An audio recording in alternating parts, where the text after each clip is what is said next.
In the summer of 2013, I went on a vacation trip to China with my wife and a grandson. It was a fun trip. We got to see the Great Wall and the terracotta warriors in Xi'an. We enjoyed ourselves immensely. We didn't go as part of a tour group, but of course, we did have to get visas before we went. Now, I'm nobody really special, but I've had enough experience in government to be reasonably certain that the Chinese had my name in a file somewhere. I was also pretty certain, because of my experience in the cybersecurity field, that it would be unwise to take any electronic devices with me when I went to China, and likewise for my wife. So we left at home our cell phones and our tablets and our personal computers. We had a discussion about it, but decided in the end it was okay for our grandson to bring his Xbox device. Still, we wanted to keep in touch with our family back home, if only to let them know that we'd arrived safely and that we would be returning home on time. So I created a Gmail account. We used it only to communicate with our family members, our children, my brothers-in-law, and my own brother as well. And since I wasn't going to use the email for any secure purpose, I gave it a simple password, one that was crackable if someone was interested. That was also a bit of an experiment for me, because I was curious to see whether or not even a relatively unimportant American traveler in China would be targeted for surveillance on the web. The answer is yes. We arrived in Beijing, and a couple of days later, I logged onto the account from a business center in our hotel. I want to let everybody know that we were safe and sound and enjoying ourselves. 2 days after that, I went to log on again at our hotel in Xi'an to update everyone on the progress of our vacation. I was surprised, though not terribly so, to find out that the account had been hacked.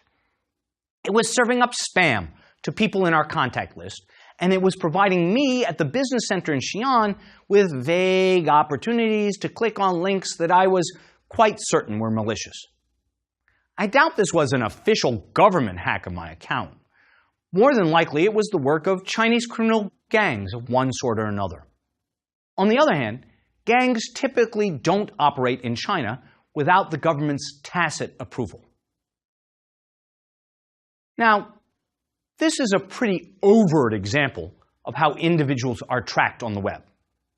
And that's the topic for today's lecture. Of course, most surveillance efforts are much more sophisticated than the ones I experienced in China, and much less easy to detect. What I plan to do in this lecture is tell you a little bit about how the web surveillance programs work in the United States, why it was set up the way it was, and how the government says it's protecting privacy and civil liberties through the surveillance.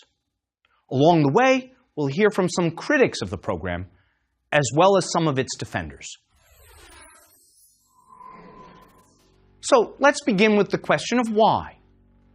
That is, why would the US government, or any government for that matter, want to scan web searches and the content of email? Michael Hayden, the former head of the National Security Agency, tells an anecdote that serves to explain a bit about why technological change has driven changing surveillance activities and capabilities. Here's how he explains it. Back in the Cold War, the Soviet Union controlled its nuclear missiles through the country's strategic rocket force. The rocket force's communications were transmitted on a dedicated, secure microwave system. Orders were given in Moscow and transmitted over the Ural Mountains to the missile silos that were on the plains of Russia east of the mountains. The NSA devoted immense efforts to penetrating the security of those communications. And to the extent that they succeeded, the NSA also devoted great effort to listening for important words within those communications. Words like launch or fire, for example. By the end of the Cold War, according to General Hayden, the NSA had seriously compromised the Soviet Union's communication networks. And though it's speculative to ask the question, it's unlikely that many, if any, American civil libertarians were concerned with that penetration.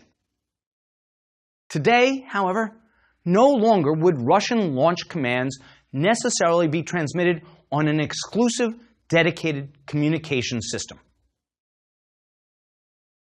Instead, those who intend malicious activity, terrorists, drug cartel groups, or other nation states, might communicate their intentions and planning in a data system that is commingled with legitimate, innocent communications of non-malevolent actors. And so, as General Hayden explains it, the NSA is faced with a difficult challenge born of technological change to achieve the same degree of insight into the motives and operations of the nation's opponents that it had achieved in the Cold War. The United States has to completely change the way it conducts surveillance. Instead of seeking to penetrate isolated communications networks that our opponents thought were secure, the NSA must now instead penetrate insecure networks where the communications of our enemies are commingled with the innocent communications of millions of American and non-Americans alike. And that, of course, is why civil liberties and privacy concerns have gone through the roof. The fundamental point is that the problem was driven by technological change. And therefore, to the extent that we think limits on the NSA's surveillance capabilities are necessary to enhance our privacy and civil liberties, those limits in this new commingled integrated communications environment will come at the cost of degrading the effectiveness of our government surveillance programs. Now, we have to figure out what to call this thing we're talking about, government surveillance on the web. It goes by many names. One code name that is often used is PRISM. Another name for it is the Section 702 program, after Section 702 of the Foreign Intelligence Surveillance Act, which authorizes the collection of some private web communications. The Section 702 name is a bit more precise because it relies on a clear definition in the law. And the PRISM program is really just a subset of it. But we'll use both names somewhat interchangeably. Section 702 has its origins in the President's Terrorist Surveillance Program. That program was initiated in the immediate aftermath of the 9/11 terror attacks on the President's own authority. Although undertaken on the President's order, one of the oddities of this program, and the controversy that has come to envelop it, is that Congress fully discussed and authorized it. But that authorization did not happen in 2001, when, in the wake of the attacks, Congress might have been overwrought and emotional. Rather, the law was adopted and amended twice later in the decade, after the program had been initiated on the President's own authority. First, Congress adopted a temporary measure, known as the Protect America Act, in 2007. And then it passed the FISA Amendments Act in 2008. That's the statute that includes the new Section 702. That's not, of course, to say that the program functions exactly as Congress anticipated, but America and the government went into this program more or less with its eyes wide open.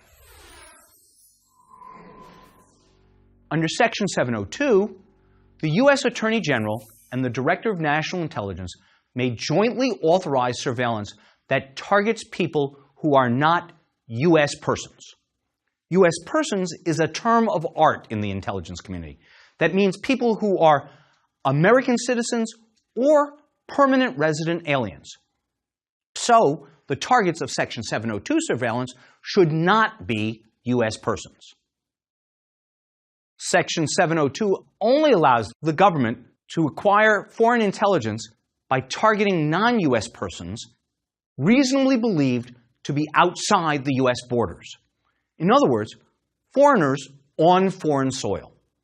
It is expressly against the law to try to collect information from targets who are inside the United States, whether Americans or foreigners, or to deliberately target the collection of American web communications, even if they're overseas. And as an aside, that's what makes this program different from its much more well-known and controversial cousin, the Section 215 metadata program. That program did not collect the content of communications, only the metadata. That is, things like the phone number called and the date. It also explicitly collected information about Americans. The 702 law also requires the government to develop targeting procedures. These are the steps the government needs to take to make sure that there is a reason to believe that the target is outside the United States. As you can imagine, that's sometimes difficult. After all, where is your cell phone when you go overseas?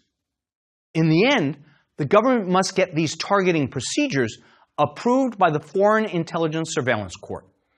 So the court approves the system of targeting rather than the individual targets themselves.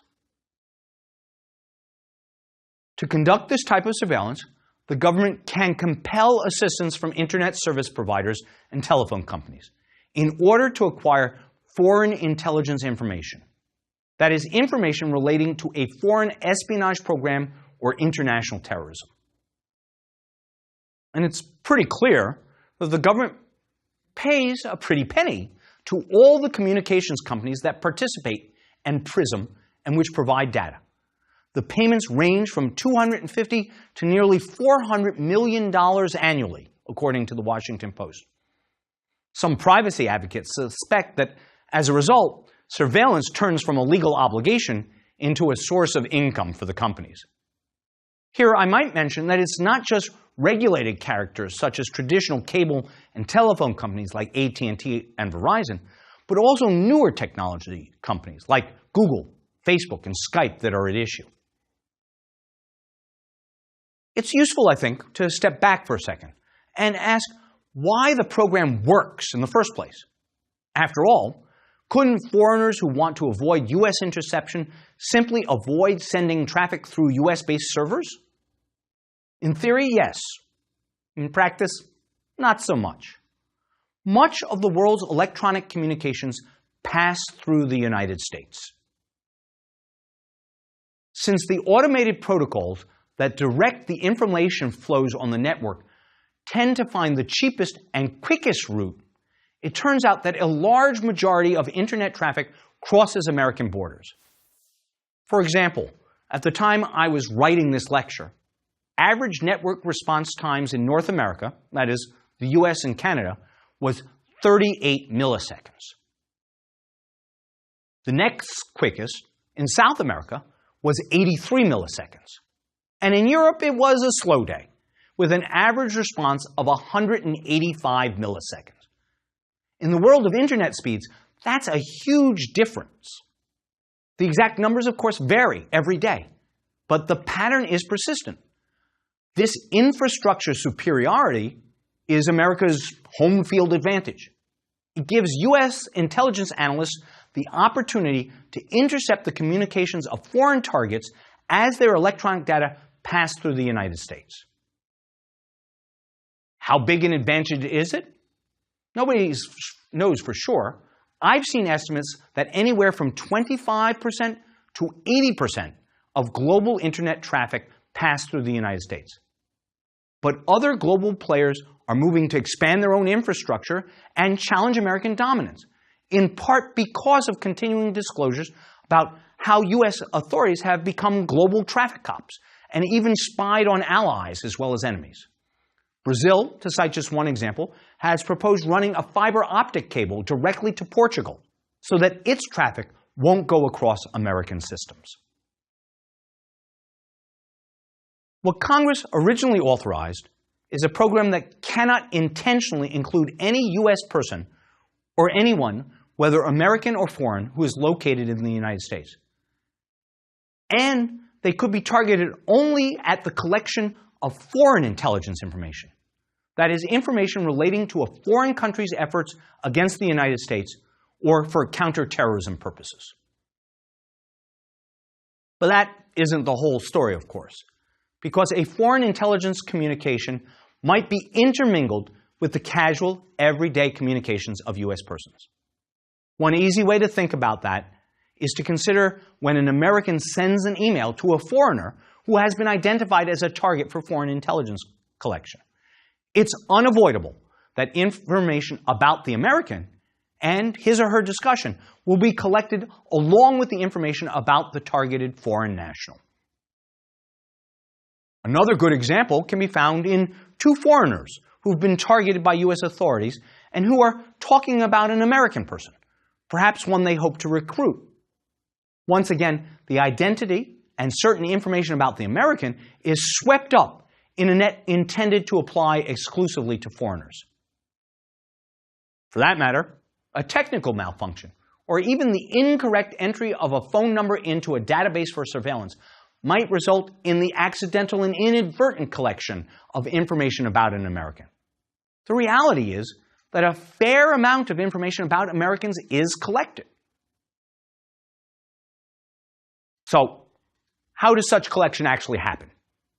Here we want to distinguish between two types of collection. One under the PRISM program, and the other one that we refer to as upstream collection. PRISM collection is actually pretty easy to understand. Say the government has information about a particular email address or a particular individual. That address, say paul.rosenzweig@younameit.com, or that individual's name, just Paul Rosenzweig, is known as a selector. In other words, it is a basis for sifting through vast quantities of data and selecting out what will be collected and analyzed. The Attorney General and the Director of National Intelligence certify the selector as relating to a non-U.S. person who is outside the United States and who is reasonably believed to be connected to a foreign intelligence matter. And then a query about that selector is sent to an internet service provider. The provider, in turn, is required to hand over to the government any communication it might have that was sent to or from the named selector. The National Security Agency that receives all the data collected through PRISM then makes portions of it available to the CIA and the FBI for their use. Upstream collection, by contrast, does not focus on the internet service provider. Instead, as the name suggests, it focuses upstream, within the telecommunication structure, at the backbone through which all telephone and internet communications travel. So, for example, your internet service provider might be a local company, while the backbone that carries your internet traffic across the ocean to Europe is almost certainly operated by a large provider like Verizon or AT&T. There are a couple of differences that distinguish upstream collection from PRISM collection, besides the location in the internet architecture where the interception occurs. Most notably, for our purposes, it can involve what are termed about communications. About communications refer to selectors that occur within the content of the monitored communication instead of, in the example of an email, in the to or from line. So if the government were using my name, Paul Rosenzweig, as a selector, under the upstream collection program, they would also collect foreign intelligence-related communications in which my name appeared in the body of the communication. Say, for example, that two Al-Qaeda members were communicating via email, and one of them said to the other, "We should recruit Rosenzweig." That's an example of an about communication. It's about me. Under the PRISM program, in contrast, they would collect emails to or from my username and nothing more. Given the breadth of all this, what are the privacy protections?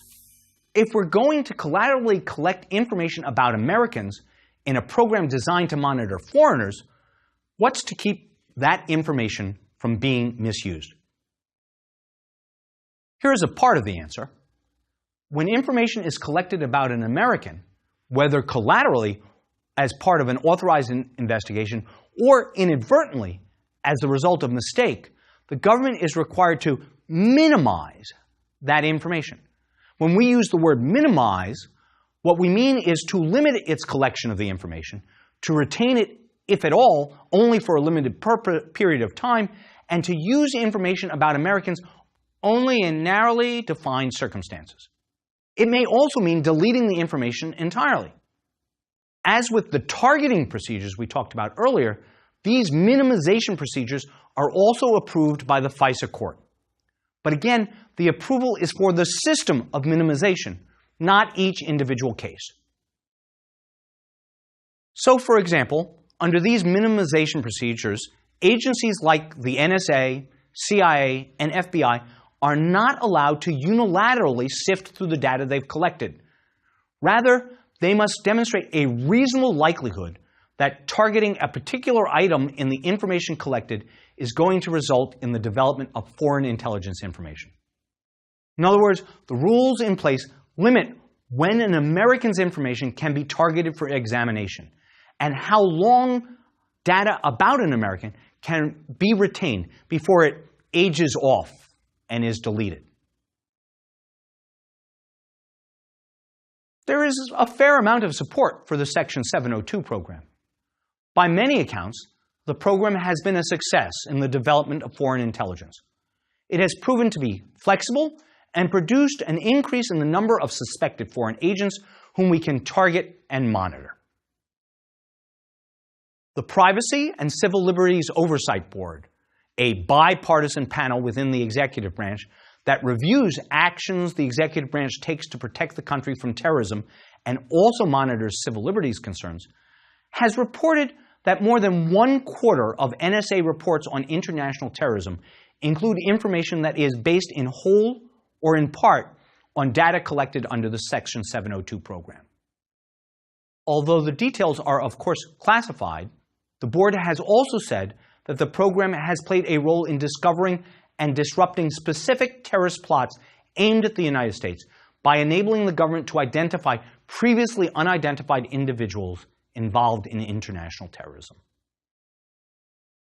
Some critics of the program dispute this claim. For example, one investigation that the government has publicly said was aided by PRISM was the case of Najibullah Azazi, the man who planned to bomb the New York City subway system. The Guardian newspaper interviewed several people who were involved in the case and reviewed U.S. and British court documents. The Guardian concluded that the investigation began with conventional surveillance methods, such as old-fashioned tip-offs from the British intelligence service, rather than relying on leads produced by NSA surveillance. For that matter, we really have no good data on how much incidental collection there is about U.S. persons. We do know, thanks to one board report that I've looked at, that at one time, 198 U.S. persons were identified as legitimate targets of collection. But the real issue is how many are collected as collateral to the general foreign intelligence mission. After all, if the volume of incidental collection overwhelms the useful data on terrorist threats, then we might be skeptical about its efficacy. But right now, we just don't know. The major criticisms of the program are therefore rather more fundamental. One critique, for example, is offered by William Banks, the founding director of the Institute for National Security and Counterterrorism at Syracuse University. He says, quote, "The government uses a broad vacuum cleaner-like first stage of collection, focusing on transactional data where wholesale interception occurs.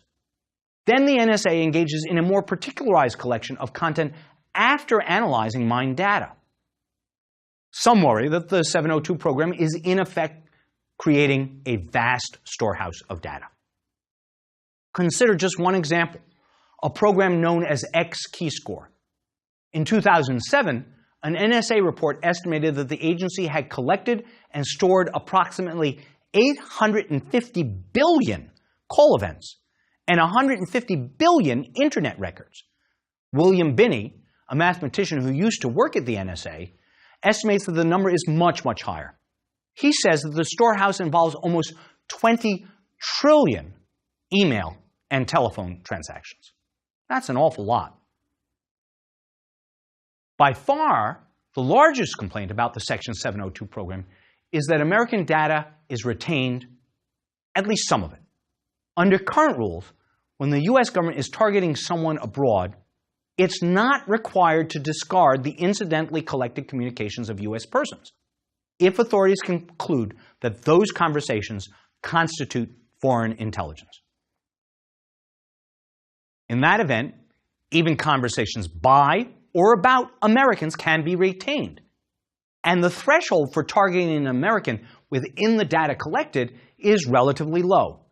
To search through the data collected for an American, all that is needed is a determination that the search is reasonably likely to return foreign intelligence information.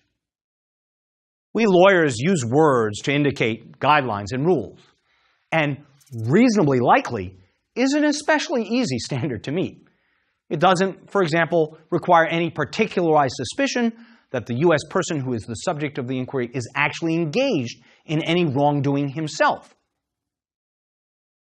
For that reason, one criticism voiced by a Presidential Review Board, as well as many members of Congress, is that Section 702 collection on Americans is a category mistake. The program, they argue, is appropriate without individual case supervision and a warrant requirement precisely because it targets non-Americans. So when the communications of Americans are targeted, they contend that the probable cause and warrant requirements should apply. Or, put another way, that the government should not be able to get through the back door of foreign surveillance evidence against Americans that it could only normally get through the front door of a warrant with judicial approval. For that reason, there have been some efforts in Congress to amend the law to prohibit the NSA from searching its databases for information on Americans without a warrant based upon probable cause issued by a court. Thus far, those efforts have failed. Senator Ron Wyden, an Oregon Democrat who supports the change in law, has said, "Technology is moving us swiftly into a world where the only barriers to this kind of dragnet surveillance are the protections enshrined in law." Noam Chomsky, the well-known social justice advocate and libertarian socialist, suggests an even darker future. He says, governments should not have this capacity, but governments will use whatever technology is available to them to combat their primary enemy, which is their own population. International reaction to the revelation of the Section 702 program has been especially harsh. After all, the express purpose of the program is to target the communications of foreigners, and so they are understandably chagrined at the prospect. Though, to be fair, there is a bit of the "I'm shocked to find there's gambling going on" to their responses. Nevertheless, foreign anger and the adverse effects of it on American foreign policy is real.